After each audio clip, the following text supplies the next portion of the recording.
Hello అండి, నమస్తే. Welcome back to Krithika creation. ఎలా ఉన్నారంతా? నేనైతే చాలా బాగున్నాను. మీరు ఎలా ఉన్నారనేది కామెంట్ సెక్షన్లో అయితే తప్పకుండా కామెంట్ చేసేయండి.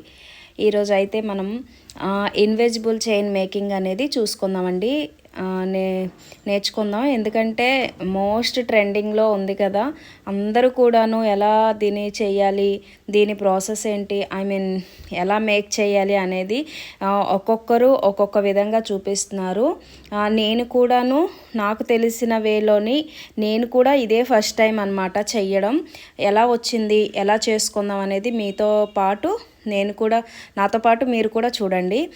అండ్ ఏంటంటే వీటికి ఏమేమి కావాలి అనేది నేను ఇక్కడ పెట్టాను చూడండి. వాటికి మోస్ట్ ఇంపార్టెంట్గా గేర్ వైర్ అనేది కంపల్సరీ కావాలండి.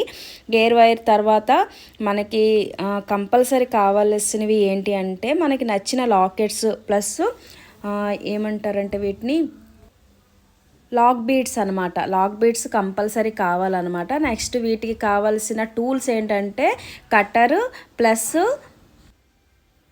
పంచ్ హోల్డర్ అంటారండి. వాటిని చూపిస్తాను చూడండి. అంటే ప్రెషర్ అని కూడా అంటారు. ప్రెషర్ అని మనం టైప్ చేసిన అమెజాన్లో మనకి దొరుకుతుంది. అది కంపల్సరీ కావాలండి. అది లేకపోతే మనకి ఈ ఐటమ్ అనేది చేసుకోలేమన్నమాట.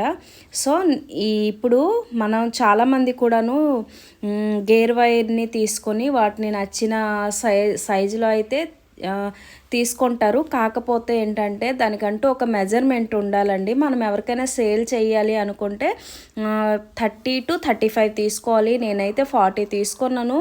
అంటే ఈ 40 ఏంటంటే కొంచెం వెయిట్ ఎక్కువగా ఉన్న వాళ్ళకి, నెక్ పెద్దగా ఉన్న వాళ్ళకి మినిమం 45 తీసుకోవచ్చండి. కానీ రెగ్యులర్ సైజు నెక్ నార్మల్గా ఉన్న వాళ్ళకి 30 సైజ్ అయితే సరిపోతుంది. ఈ విషయాన్ని అయితే గుర్తుపెట్టుకోండి. 30 సైజ్ అయితే చాలండి. బాగా హై XXL, XXL సైజు ఉన్న నెక్స్ ఉంటాయి కదండి, వాళ్ళకైతే 40 to 45. ఎందుకంటే మనకి అక్కడ లాస్ట్లో ఖర్చు అనేది అవుతుందన్నమాట. సో 40 to 45 అయితే సరిపోతుంది. చూసారండి గేర్ వైర్ అనేది ఎంత స్ట్రాంగ్ ఉందో. చివరికి కట్టర్తో కూడా కట్ అవ్వలేదు. మళ్ళీ ఈ థ్రెడ్ సిజర్తో తీసాను. ఎందుకంటే నా కట్టర్ కాస్త డ్యామేజ్ వచ్చింది. సో సిజర్ తోటి నేను కట్ చేసుకున్నాను. బాగానే కట్ అయిపోయిందండి. కానీ ఈ వైర్తో చాలా జాగ్రత్తగా ఉండాలి. అండ్ మనం ఎడ్జ్ పాయింట్ అనేది తీసుకోవాలన్నమాట. ఎడ్జ్ పాయింట్ని తీసుకొని చివర్లో అంటే మిడిల్ పార్ట్ అనేది మనం తీసుకోవాలి. ఆ మిడిల్ పాయింట్లోని మనం ఏ లాకెట్ని అయితే హైలైట్ చేయాలనుకుంటున్నామో ఆ లాకెట్ కోసమని మిడిల్ పాయింట్ అనేది తీసుకోవాలి. చూడండి నేను జస్ట్ ఇలా లాగుతున్నాను కదండి. మరీ గట్టిగా లాగివద్దండి, మరీ ఫోల్డ్ వచ్చేలా లాగివద్దు. అప్పుడు ఏంటంటే సేప్ అవుట్ అయిపోతుంది. చూడండి నేను ఇలా జస్ట్ స్లోగా చేశాను కదా, అలా చేసుకోవాలి. ఇప్పుడు ఆ పాయింట్ అనేది మనం పట్టుకొని ఫస్ట్ అయితే మనం లాక్ బీడ్ అనేది ఎక్కించేసుకోవాలన్నమాట. ఎందుకంటే లాక్ బీడ్ ఎక్కించేసుకుంటే మనకి ఇంకా లాకెట్స్ కానీ సైడ్ బీడ్స్ కానీ ఏవి కూడాను కదలకుండా అలానే ఉండిపోతుంది, ఫిక్స్ అయిపోతుంది. నేను ఆల్రెడీ అక్కడ పాయింట్ తీసుకున్నాను కదా, సో అందుకని నేను చెయ్యి అనేది వదిలేసాను. ఎందుకంటే నాకు పాయింట్ అనేది తెలుసు. లేదు ఇలా ఫోల్డ్ చేస్తే పాడైపోతుంది, షేప్ అవుట్ అయిపోద్ది అనే ఆలోచన అనుకుంటే చిన్న స్కెచ్ తీసుకోండి. స్కెచ్ తీసుకొని పాయింట్ అనేది మార్క్ చేసుకున్నా కూడా చాలా ఈజీగా ఉంటుందండి. అయితే ఒకటండి, గేర్ వైరు మనం కొలుచుకున్నప్పుడు 30 to 35 లోపలే తీసుకోండి. నేను 40 to 45 వరకు తీసుకున్నాను. నాకు కొంచెం లెంగ్త్ ఎక్కువ అయిపోయింది అనిపించింది. చివర్లో అయితే మళ్ళీ కొంచెం కట్ చేసుకొని నేను చేసుకున్నాను అనమాట. సో నేను చేసిన రాంగ్ కూడా మీకు తెలియాలి కదండి. మీరు కూడా అలాంటి రాంగ్ అయితే చేయకూడదు కదా. సో అందుకని నేను చెప్తున్నాను అనమాట. చూసారు కదా, మనమైతే ఫస్ట్ లాక్ బీడ్ని అయితే లాక్ చేసేసుకున్నాం కదా. తర్వాత చిన్న చిన్న బాల్స్ అండి. వీటి ప్రైస్ డీటెయిల్స్ కావాలి అనుకుంటే కిన్నిరా కలెక్షన్ అండ్ థ్రెడ్డింగ్ స్టైల్ వాళ్ళ దగ్గర అప్రోచ్ అవ్వండి. వాళ్ళకి యూట్యూబ్ ఛానల్ ఉంది. నేను వాళ్ళ దగ్గరే మ్యాక్సిమం ఎప్పుడు కూడాను తీసుకుంటాను అనమాట. నాకు ఎందుకో వాళ్ళ కొరియర్ సర్వీస్ కానీ వాళ్ళు ట్రస్ట్ అనిపిస్తుంది. సో నేను అందుకనే నాకు ఏ ఐటెం కావాలని నేను వాళ్ళ దగ్గరే తీసుకుంటానండి. మీకు వద్దు అనుకుంటే వేరే వాళ్ళ దగ్గర కూడాను రేట్ చూసుకొని మీరు పర్చేస్ చేసుకోండి. అయితే ఈ గోల్డ్ బాల్స్ చూసారు కదండి, ఈ గోల్డ్ బాల్స్ అనేది నేను యాడ్ చేసుకున్నాను. ఆ ప్లేస్లో మీకు కావాలనుకుంటే బ్లాక్ బీడ్స్ కానీ కలర్ బీడ్స్ చాలా ఉంటాయి కదా, అవి కూడా యాడ్ చేసుకుంటే చాలా హైలైట్ వస్తుందండి. నేనైతే ఇలా లక్ష్మీదేవి పెండెంట్ ఉంది కదా, అది సింగిల్ పెండెంట్ తీసుకొని ఇలా మిడిల్లో యాడ్ చేసుకొని ఇటు అటుగాను గోల్డ్ బాల్స్ పెట్టి చివర్లో లాక్ బీడ్స్ తోటి ఇలాగ లాక్ చేసేసుకున్నాను. చూసారు కదా, లాక్ బీడ్స్ అనేది చాలా చిన్న సైజులో ఉంటుందండి, షుగర్ బీడ్స్ కంటే చిన్నగా ఉంటుందన్నమాట. సో దాంతో లాక్ చేసుకున్నాను. ఈ టూల్ని అయితే పంచ్ హోల్డర్ అంటారండి. వాటితో మాత్రమే వాటిని ప్రెస్ చేయగలం, ఇంకా దేంతో కూడా చేయలేమండి. దానికి అదర్ ఆప్షన్గా ఏమీ లేదు. మనము ఇన్విజిబుల్ చైన్ మేక్ చేయాలి అని అనుకుంటే మాత్రం కంపల్సరీ కూడాను పంచ్ హోల్డర్ అయితే ఉండాలండి, ఏదున్నా లేకపోయినాను. లాక్ బీడ్స్ కూడా కంపల్సరీ కావాలి.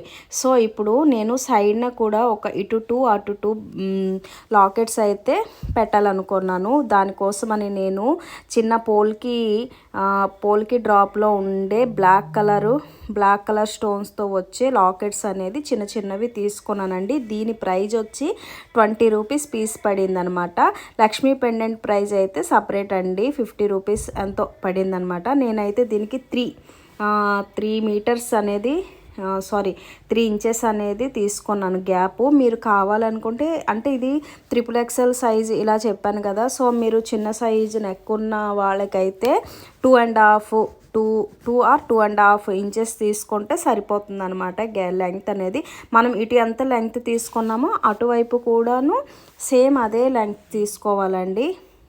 చూసారు కదా, నేనైతే సేమ్ యాజ్ యూజువల్ మనం ఇందాల లక్ష్మీ పెండెంట్కి ఎలా అయితే మనం యాడ్ చేసుకొని లాక్ బీడ్ యాడ్ చేసి దాన్ని ప్రెస్ చేసి మళ్ళీ బాల్స్ అనేది ఎలా యాడ్ చేసుకున్నామో సేమ్ యాజ్ యూజువల్గానే దీనికి కూడా అలానేనండి. నేను వీడియోలో చూపిస్తున్నాను కదా, నేను చెప్పేది అర్థం కాకపోయినా వీడియోని నీట్గా అబ్జర్వ్ చేయండి, మీకు కరెక్ట్గా అర్థమైపోతుందండి. మళ్ళీ చివరిలో కూడాను లాక్ బీడ్ అనేది ఎక్కించుకొని దాన్ని ఏంటంటే లాక్ చేసేసుకోవాలి. అప్పుడు ఆ పెండెంట్స్ అనేది ఎక్కడికి కూడాను కదలకుండా అలా లాక్ అయిపోతుంది అనమాట.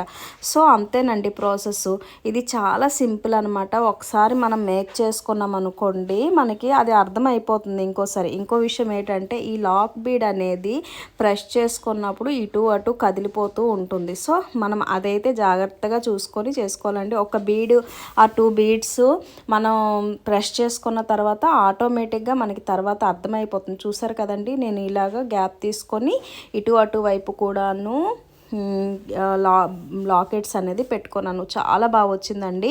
కాకపోతే నేను చేసిన రాంగ్ అయితే మీరు చెయ్యొద్దు, ఎందుకంటే చివర్లో ఇటు అటు గ్యాప్ అయితే చూసారు కదండి, అక్కడ 3 ఇంచెస్ అనేది తీసుకున్నాను. మీరు 2 or 2.5 ఇంచెస్ తీసుకుంటే సరిపోతుందండి. అయితే లాకెట్స్ అనేవి ఎన్ని వేసుకోవాలి, ఎన్ని చేయాలి అనేది అది మన ఇష్టం అనమాట. ఒక్క లాకెట్ పెట్టైనా పెట్టుకోవచ్చు, లేదంటే ఓన్లీ బీడ్స్ తోటే చేసుకోవచ్చు. ఎందుకంటే లాకెట్స్ ప్రైస్ అనేది చాలా హైలో ఉంటుందండి. నిజంగా ఒక్కొక్క పీస్ ప్రైజే పడుతుంది. సో మనకు అది వద్దనుకుంటే చిన్న బీడ్స్ దొరుకుతున్నాయి కదా మనకి కలర్ఫుల్గాను, అవి పెట్టుకొని సరిపోతుంది. ఇంకా ఇన్విజిబుల్ చైన్ కోసం గేర్ వైర్ ఒక్కటి తీసుకున్నా కూడా ఆల్మోస్ట్ 20 to 25 వరకు చైన్స్ అనేది మనము మేక్ చేసుకోవచ్చు అనమాట. ఇకపోతే చివరిగా చూడండి, ఇది చాలా ఇంపార్టెంట్ అనమాట. జాయింట్ మనం ఏదైతే ఎడ్జ్లో ఉంటుంది కదా, దానికి ఫిష్ హుక్స్ అయితే నేను తీసుకున్నాను. వీటిని ఫిష్ హుక్స్ అంటారండి. ఈ ఫిష్ హుక్స్ని ఫస్ట్ మనం లాక్ బీడ్ని మనం ఎక్కించుకోవాలి. ఆ తర్వాత ఫిష్ హుక్ను అనేది ఎక్కించుకోవాలి గేర్ వైర్లోకి. ఎక్కించుకున్న తర్వాత ఆ గేర్ వైర్ని ఎడ్జ్ని మళ్ళీ లాక్ బీడ్స్లోకి ఎక్కించుకోవాలండి. చూడండి, నేను వీడియోలో ఎలా చూపిస్తున్నానో అలా చెయ్యండి. చేసి దాన్ని ప్రెస్ చేసేస్తే ఇంకా లాక్ అయిపోతుంది. సేమ్ ఫిష్ హుక్ కూడా మనకి కదలకుండా అలానే ఉంటుంది. ఇకపోతే దీని ప్లేస్లో చాలా చైన్స్, జాయింట్లు, చైన్స్ అలాంటివన్నీ వస్తున్నాయి. మీకు కావాలంటే అవి పెట్టైనా యాజ్ యూజువల్ ప్రాసెస్నే మీరు చేసుకోవచ్చు అనమాట. ఇటు చివరకు వచ్చేసి సేమ్ ఒకే సైజ్ చూసుకొని ఇటువైపు కూడాను ఒక ఫస్ట్ లాక్ బీడ్ ఎక్కించుకోవాలి. ఆ తర్వాత జంప్ రింగ్ ఒకటి నేను తీసుకున్నాను. జంప్ రింగ్తో అయినా సరిపోతుందండి. జంప్ రింగ్ ఎక్కించుకొని మళ్ళీ గేర్ వైర్ చివరి నుంచి లాక్ బీడ్స్ లోపల నుంచి ఎక్కించుకోవాలండి. చాలా ఈజీ అండి. కొంచెం వీడియో అయితే నీట్గా అబ్జర్వ్ చేయండి, అర్థమైపోతుంది అనమాట. ఎక్కించుకున్న తర్వాత దాన్ని మళ్ళీ లాక్ చేసేస్తే ఆ జంప్ రింగ్ కూడా కదలకుండా ఉంటుంది. అంతేనండి ప్రాసెస్. ఒకసారి కానీ మనం వీడియోని నీట్గా అబ్జర్వ్ చేసుకున్నట్టయితే మనం చాలా ఈజీ అండి ఇది మేక్ చేసుకోవడం అనేది. జస్ట్ లాక్ బీడ్స్ అనేది కదలకుండా ఎక్కించుకొని లాక్ చేసుకుంటే నెక్స్ట్ మనము ఎన్ని ఇంచులు తీసుకోవాలి, వైర్ అనేది గ్యాప్ అనేది ఎంత తీసుకోవాలి అనేది మనం ఒకసారి అబ్జర్వ్ చేసుకున్నాం అనుకోండి, చాలా ఈజీగా ఉంటుందండి. ఫస్ట్లో అయితే ఎవరికి రాదండి, రాంగే వస్తుంది. రాంగ్ అంటే మనకి సైజ్ అనేది పెద్దది లేదా చిన్నదే అవుతుంది, పెద్ద ప్రాబ్లం ఏం రాదు. కావాలి అనుకుంటే మళ్ళీ దాన్ని ఇంకోసారికి దాన్ని నీట్గా జాగ్రత్తగా చేసుకోవాలన్నమాట. అంతేనండి దీని ప్రాసెస్ అయితే, ఇంకేమీ లేదు. చాలా బాగా వచ్చిందండి. ఇది నేను వేసుకొని కూడా మీకు తర్వాత ఇంకొక వీడియోలో, షార్ట్ వీడియోలో చూపిస్తాను. సో ఫైనల్ లుక్ అయితే ఇలా వచ్చిందనమాట. ఎలా ఉంది, మీకు నచ్చిందా లేదా అనేది మీ కామెంట్ అయితే తెలియచేసేయండి. Thank you.